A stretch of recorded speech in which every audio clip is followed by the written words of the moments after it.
The premise of the movie is set during the time of the Great Depression. It is a time when people die to get a job and make money. The societal condition is not ideal, but lucky for the protagonist Paul. He is a guard in the state prison of Louisiana. The prison consists of death row cells, referred to as the Green Mile. Paul is in charge of the criminals who are sentenced to death. For the past year, he has been having trouble at work because of a bladder infection. He has to frequently take medicines to reduce pain and can hardly pee because of it. His fellow guards are all kind people, except for a pretentious man named Percy. He was appointed to the force because of his father's connections and shows his incompetence every chance he gets. He treats the inmates like animals and shows no respect for his seniors. One afternoon, Percy brings in a criminal named John Coffey and makes a show out of the guy, calling him a dead man. His colleagues sigh, annoyed by his obnoxious personality. The criminal, John, is giant compared to the guards, but is quiet and submissive. Paul is amazed that a muscular man like him is worried the lights will go off at night because he is scared of the dark. Before he leaves, John puts his hand forward and shakes Paul's hand, something that no other criminal has ever done. The guard is so intrigued that he does some digging and finds out why John was sent to jail. Last month, 2 girls were kidnapped from their backyard. When the father found out, he and the people from the village organized a search party. John was found crying hysterically while holding the dead bodies of the little girls. He was accused of assaulting the girls and killing them, and since there was no evidence to prove otherwise, he was convicted.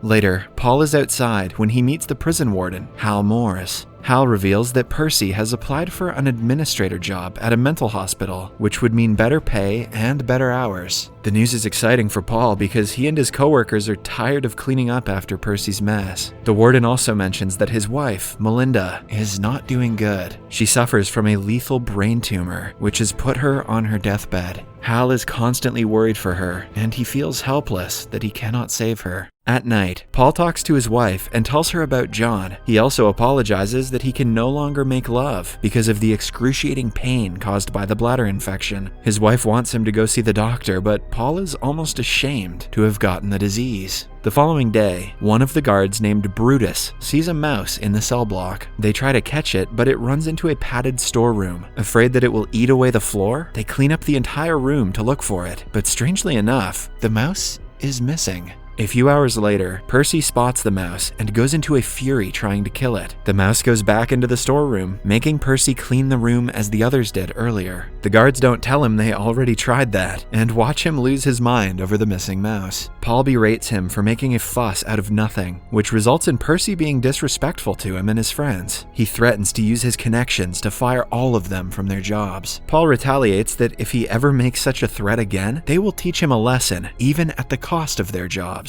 In the following scene, Paul and the others are preparing the electric chair for an upcoming execution. The most important part of the execution is putting a wet sponge on the convict's head before the cap is attached. If the sponge is removed, the person will struggle before his death, but if it remains, the electric current will go straight through the head and the execution will go smoothly. Later at night, Brutus leads the criminal's execution. Paul knows that Percy was waiting to witness an execution before transferring to another job. When confronted about this, Percy reveals that he doesn't just want to witness one, but is looking to be in charge of an inmate's execution. In the following scene, one of the inmates named Del finds the mouse again and names it Mr. Jingles. He is amazed by the animal's intelligence because it can fetch a spool of thread as a trick. The guards allow Del to keep Mr. Jingles as a pet, since it does them no harm. Then, we see Paul meet Warden Hal again. This time, the warden is worried about a new inmate being admitted to the prison today. His name is Wild Bill, a sociopath who killed 3 people in a holdup. He is aggressive and evil, so the guards will have to be extra careful while handling him. Unfortunately for Paul, that day, the bladder infection makes him suffer so much that he can hardly pay attention to his surroundings. 2 guards bring the murderer, Bill, to the prison. He pretends to be in a trance and then makes an attack on them. They try their best to restrain him, but the man hits Paul in the groin, multiplying the pain he was already enduring. Similarly, another guard is nearly strangled, and the only one who can stop him is Percy. He is right behind the murderer with a full view of him, but he freezes in terror and can do nothing. Finally, Brutus comes in and takes the murderer out. When the others bring him to the cell, Paul is left behind and collapses in pain. John sees this and asks him to come closer because of an emergency. Even in great pain, Paul goes to him, only to be grabbed. John puts his hand on his crotch and does something that causes the pain to disappear in an instant. I've heard of this trick somewhere. Upon letting go, the inmate is weak because the pain Paul was enduring has transferred to him. Seconds later, a cloud of gnat-like spores fly out of his mouth, and he goes back to normal. A shocked Paul asks him what happened, to which John only says that he helped. In reality, he sucked the disease out of Paul and suffered himself, but then the disease flew out of his body as spores. After the process, John is exhausted. He goes to sleep while Paul goes to pee. To his surprise, he feels no pain at all. At night, he returns home and makes love to his wife. Because of the incident, Paul has grown more interested in John and his story. He goes to John's public defender to inquire more about the man. According to Paul, such a childlike, innocent man must not have committed the crimes, but the defender thinks otherwise. Paul also finds out that no one knows where John came from because the first time he was seen was with the girls' dead bodies. The next day, Paul gives John a loaf of cornbread, thanking him for his help. John shares the gift with Del and Mr. Jingles, while Bill throws racist remarks at him. For the next few days, he causes a lot of trouble, spitting at people, urinating wherever he likes, and disrespecting the guards. Having had enough of his insults, the guards wrap him up in a straitjacket and lock him in the padded room. In the meantime, the day of Del's execution is nearing. He is not afraid of dying, but is worried that Mr. Jingles will be killed after his death. Brutus promises to send the rodent to a place called Mouseville in Florida, where he can work in the theater. Later that day, Bill is put back into his cell, but he doesn't wait before causing more trouble. He grabs Percy and touches him inappropriately. Percy is soon let free, but he wets himself in the process. Everyone decides to never speak of the humiliation again, but Percy hears Del snickering. Hence, when he comes across Mr. Jingles that day, he stomps on him and kills him. Del is heartbroken and feels like his child was killed. The guards cannot do anything about it, but John asks Paul to bring Mr. Jingles closer. He blows into his palms and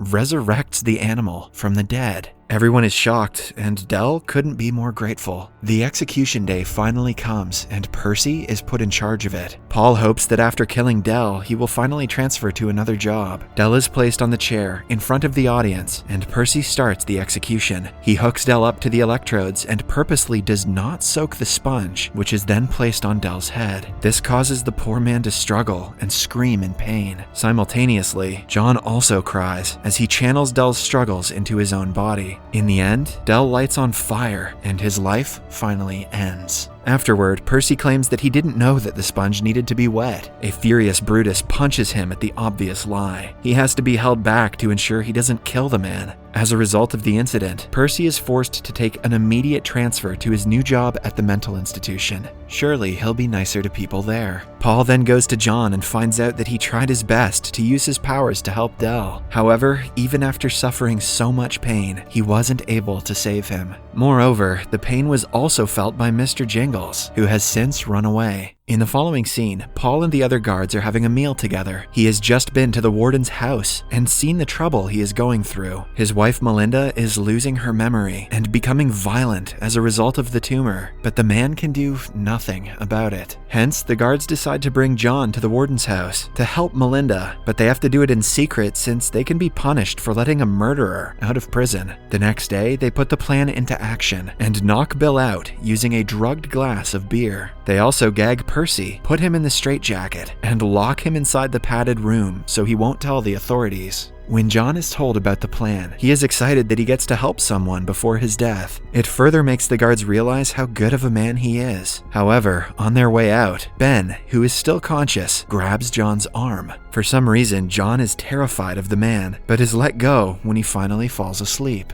Outside, John jumps in excitement to be able to see the sky and the ground. Upon arriving at the house, they are caught by the warden and Paul has to explain what they want to do. Although the warden doesn't believe that a murderer like John possesses any power, he allows them to meet his wife. John gets very close to Melinda's face and sucks something out of her mouth. As a result, the house starts to shake and the lights shine intensely. Seconds later, he falls down and starts coughing, and simultaneously, Melinda sits up. She is healthy and has no memory of anything that has happened since the diagnosis. This time, John is unable to free the spores, so the disease is confined within him. Suddenly, Melinda stands up and recognizes him. She says that she met him in the dark and that he gave her his light. She doesn't understand what happened, but knows that John saved her life somehow. Before leaving, he is given a necklace as a thank you present. That will surely make him feel better about being executed. Back in prison, Percy is let free from the padded room. As he leaves, John grabs him through the bars and releases the spores directly into his mouth. The disease transfers to Percy and makes him hallucinate as it did to Melinda. He walks in front of Bill's cell and empties his revolver into his chest. When the other guards catch Percy, he releases spores from his mouth. Upon being asked why he did this, John sticks out his hand and Paul takes it. This makes him see that Bill was the one who abducted the little girls, who John was accused of killing. John knew there was no way of redemption for the killer, which is why he killed him.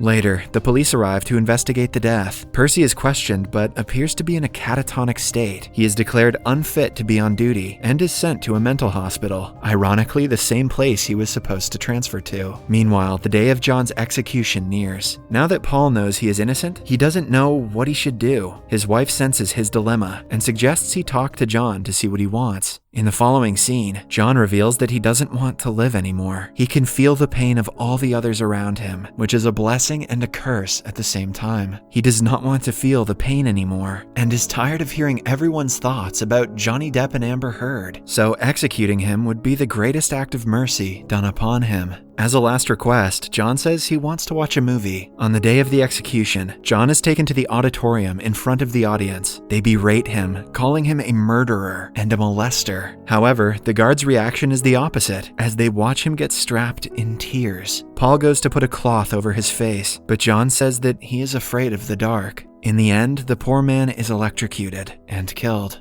The scene changes to several years later. Paul has grown old and lives in an old age home consisting of many retirees. No one is allowed to go outside since they are prone to get lost, but Paul takes long morning walks every day. He goes to a secluded cabin in the woods and watches someone inside. One afternoon, the retirees are watching an old movie on the TV. It is the same one that John watched as his last wish. It brings back memories to Paul, overwhelming him with emotions. He walks aside and tells the story to a fellow retiree, Elaine. He and the other guards were transferred to a youth corrections facility after John's death, unable to watch any more executions. Later that day, Paul brings her on a walk to a cabin in the woods. They see a mouse living inside the cabin, which turns out to be Mr. Jingles. When the animal felt the pain at Dale's execution, it gained some of John's power and has been living ever since. Similarly, Paul is also 108 years old and in good health. This is because a fraction of John's power was transferred to him when they held hands to find out the truth about the murders. Paul has watched all his loved ones die and feels like this is his punishment for killing a man like John. In the last scene, Paul is seen at Elaine's funeral. He has yet again outlived a loved one. Subscribe for more videos like this, turn on notifications, and leave a like to help the channel out. Thank you for watching.